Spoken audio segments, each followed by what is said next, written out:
Ele é a rocha, cuja obra é perfeita, porque todos os seus caminhos são justos. Deus é a verdade, e não há nele injustiça. Fale comigo assim: Deus justo e reto, Ele é. Esse versículo é um versículo espantoso que fala sobre o atributo de Deus. Fala, o caráter é um conjunto de atributos que alguém tem, carrega e o identifica. Então, quando o texto sagrado fala de Deus, fala que Ele é a rocha, fala que Ele é perfeito, fala que todos os caminhos dele são justos, fala que Ele é a verdade, fala que nele não há injustiça e fala que Ele é reto. Meu Deus, de uma forma tão linda, eu diria, que orgulho pertencer a esse Deus. Que orgulho ter um Deus como esse. Que orgulho ter um Deus com atributos soberanos, altivos, tremendos, perfeitos assim. Você tem que ter orgulho do seu Deus. Imagina se o Deus que nós crescemos fosse um Deus vingativo. Eu e você provavelmente não estaríamos aqui. Imagina se o Deus que nós cremos fosse um Deus rancoroso, que guardasse mágoa de você. Provavelmente eu e você não estaríamos aqui. Ele é um Deus amoroso, perfeito, santo, justo, reto, verdadeiro. São os atributos que formam o seu caráter. Por isso que Deus é confiável. Por isso que é gostoso se relacionar com Ele.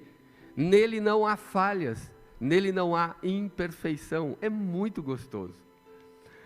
Quando eu falei com vocês a semana passada que as religiões enfatizam o ser antes do ter, Deus enfatiza, as religiões enfatizam o ter antes do ser. Deus, todavia, em toda a Bíblia, por toda a sua palavra, Ele enfatiza o ser antes do ter. Deus quer que você seja antes de você poder ter alguma coisa. Para você dar algo a Deus, Deus quer que você primeiro seja, para que a sua oferta seja completa e perfeita.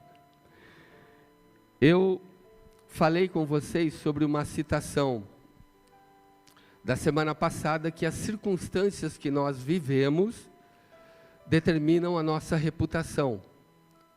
Porém, a verdade que eu acredito de mim mesmo determina o meu, caráter. Então, a nossa reputação, ela é baseada naquilo que a gente vive e aquilo que as pessoas pensam de nós. Caráter é aquilo que eu, ao olhar no espelho, penso de mim. Reputação é o que todos acham de você. Caráter é o que você acha de você. É o que você acha de você quando você está ali na cama, sozinho, deitado, pensando. Muitos aqui podem estar ali se achando um nada. Isso é o seu caráter. Se achando um pecador, cheio de falhas, esse é o seu caráter, todo manchado. Apesar de estar no meio de pessoas que te ovacionam, levam você para cima, tratam você da melhor maneira, todavia caráter é aquilo que você pensa de você no secreto. Reputação é o que acontece com alguém no momento de feito, de glória, de grandeza. Caráter, ele é construído uma vida toda. Alguém ganhou alguma coisa, a reputação vai lá em cima, todo mundo elogia. Todas as pessoas só falam do feito. Caráter não. Caráter leva uma vida inteira para ser construído. Reputação é o que dizem de você na sua sepultura, no seu velório. Ali é o que as pessoas imaginam e fazem o discurso a seu favor. Caráter é o que falam de você no céu. Como Deus falou de Jó perante Satanás. Vistes porventura o meu servo Jó? Onde é que ele falou? Fala no céu. Então, caráter é o que falam de você no céu, sem você saber. Foi assim com Jó e será assim conosco também. Eu disse também a vocês que caráter significa imagem. Caráter no grego quer dizer imagem. Ou seja, é a imagem que você vê e a imagem que você carrega, amém? E eu dei o exemplo de Hebreus 1:3, que diz que Cristo é a expressa imagem do Deus invisível. Então ele é, fala comigo, o caráter de Deus na terra. Jesus era o caráter encarnado de Deus na terra, amém?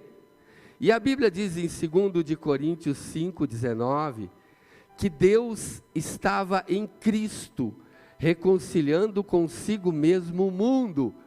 Então, se Cristo é o caráter de Deus, Deus estava em Cristo. Deus só pode estar naquele que carrega o caráter dele.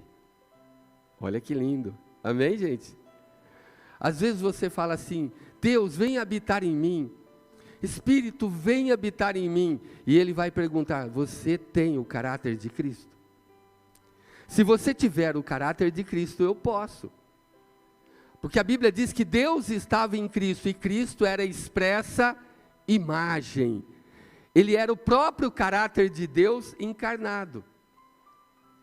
E a Bíblia diz em Colossenses 1:27, Cristo em mim, a esperança. Cristo em mim é que eu cresça até me tornar parecido com Ele. Que cada dia que passe, eu cresça em conhecimento, graça e verdade. E eu comece a ter os atributos de Deus. Lembra dos atributos que nós colocamos? Verdade, integridade, disciplina, organização. Algumas pessoas falam assim, aqui eu não preciso ser organizado, lá no céu eu serei. Não, Deus é extremamente organizado. E Deus, Ele não deixa as coisas acontecer ao léu e daqui a pouco Ele resolve. Não, Deus começa do final a nossa história. O profeta Isaías diz que Ele é o Deus que no fim anuncia o começo. Como assim? A sua e a minha história já foram escritas. O Salmo 139 diz, a partir do verso 15 e 16, que tudo está escrito no livro dele a nosso respeito.